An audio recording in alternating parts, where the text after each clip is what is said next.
ইয়ার 2003 খুবই ইম্পর্ট্যান্ট একটা সময় আমাদের লাইফ সায়েন্স ফিল্ডের জন্য, কারণ এই সময়টাতে অনেক বড় একটা ইনভেনশন দেখা গিয়েছে, যেটা আমাদের ডিএনএর যে কোড বা জিনোম সিকোয়েন্স আছে সেইটা নিয়ে। এবং এই প্রজেক্টটা সফলভাবে সম্পন্ন করার জন্য বিভিন্ন দেশের অনেক বড় বড় বিজ্ঞানী একসাথে কাজ করেছে, যেটির নাম দ্য হিউম্যান জিনোম প্রজেক্ট। এই প্রজেক্টের বাজেট ছিল প্রায় $2.7 বিলিয়ন, যেটা ভবিষ্যতে লাইফ সায়েন্স ফিল্ডটাকে সম্পূর্ণভাবে চেঞ্জ করে দিয়েছে, আমাদেরকে বিভিন্ন ডাটাতে অ্যাক্সেস দিয়েছে। এবং ইনি হচ্ছে ফ্র্যাঙ্কি স্কোলেন, the head of the human genome project. এবং এই হিউম্যান জিনোম প্রজেক্টের মাধ্যমে আমাদের personalised medicine, medical research, genomic research, drug discovery and finally gene therapy সহ অসংখ্য ফিল্ডে আমাদের আমূল পরিবর্তন এনেছে। কিন্তু কথা হলো, আসলেই আমাদের জিনোম সিকোয়েন্সটা জানা এনাফ কিনা। চলেন একটা উদাহরণ দিয়ে বুঝি।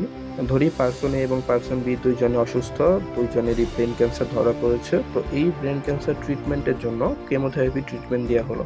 তো কেমোথেরাপি ট্রিটমেন্ট দেওয়ার পর সাধারণত যেটা হওয়ার কথা, যে তাদের ব্রেন ক্যান্সারটা ঠিক হয়ে যাওয়ার কথা। কিন্তু আশ্চর্যজনকভাবে দেখা গেল যে পার্সন এ সুস্থ হয়ে গেলেও পার্সন বি অসুস্থ ছিল, কিন্তু তাদের যে জিন, তাতে নতুন কোনো ধরনের মিউটেশন দেখা যায়নি। তাহলে আসলে এমনটা কেন হলো?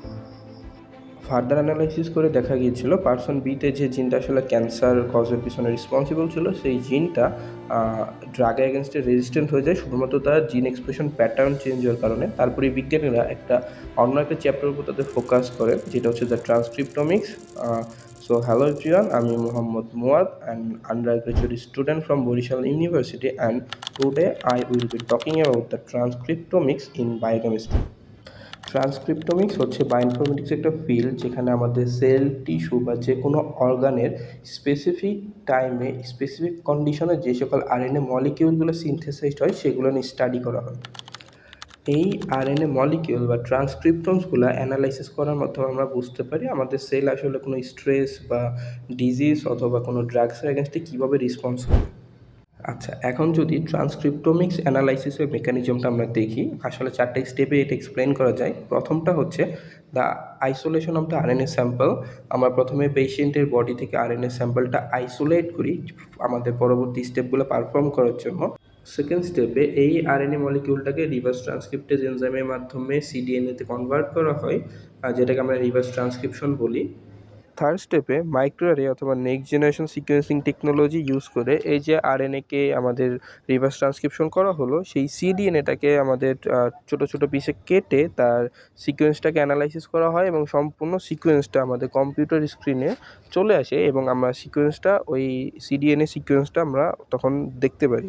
বায়োকেমিস্ট্রি ফিল্ডগুলোতে ট্রান্সক্রিপ্টোমিক্সের অনেক অ্যাপ্লিকেশন আছে। আমি কিছু অ্যাপ্লিকেশন আজকে কথা বলার চেষ্টা করব। প্রথমত disease mechanism and biomarker Discovery. আমরা বিভিন্ন ডিজিজের মেকানিজম বুঝতে পারি, তাদের জন্য বিভিন্ন বায়োমার্কার আমাদের বডিতে আছে, সেগুলো আইডেন্টিফাই করতে পারি। তারপরে ড্রাগ ডেভেলপমেন্ট অ্যান্ড টার্গেট আইডেন্টিফিকেশনেও ট্রান্সক্রিপ্টোমিক্স অনেক বড় ভূমিকা আছে। আমরা নতুন ধরনের ড্রাগ ডিসকভার করতে পারি এই টেকনোলজির মাধ্যমে। তৃতীয়ত আমাদের যে পার্সোনালাইজড মেডিসিন আছে, আমরা সেটা ডেভেলপ করতে পারি। পার্সোনালাইজড মেডিসিন মূলত প্রত্যেকটা পার্সনের জন্য স্পেসিফিক মেডিসিন ডিজাইন করে, যেটা তাদের জিন এক্সপ্রেশন প্যাটার্ন অ্যানালাইসিসের মাধ্যমে করা যায়। তার পরবর্তীতে আমাদের যে নিউরো ট্রান্সক্রিপ্টোমিক্স প্রোফাইলিং আছে, এর মাধ্যমে আমরা বিভিন্ন কমপ্লেক্স ডিজিজ যেমন অ্যালজাইমার বা পার্কিনসন ডিজিজের জিন এক্সপ্রেশন প্যাটার্ন অ্যানালাইসিস করতে পারি, এবং এটার কিওরটা আমরা এর মাধ্যমে আইডেন্টিফাই করতে পারি। অ্যান্ড ফাইনালি আমাদের যে ইমিউন রিসপন্স ম্যাপিং আমরা করতে পারি, আমাদের ইমিউন সিস্টেম কোনো ডিজিজের অ্যাগেনস্টে কোন কন্ডিশনে কেমন রেসপন্স করতেছে এবং সেটার আমাদের অ্যাডভান্টেজটা কতটুকু, সেটা আমরা আইডেন্টিফাই করতে পারি। And my presentation ends here. Thank you everyone for watching the full video. Have a good day.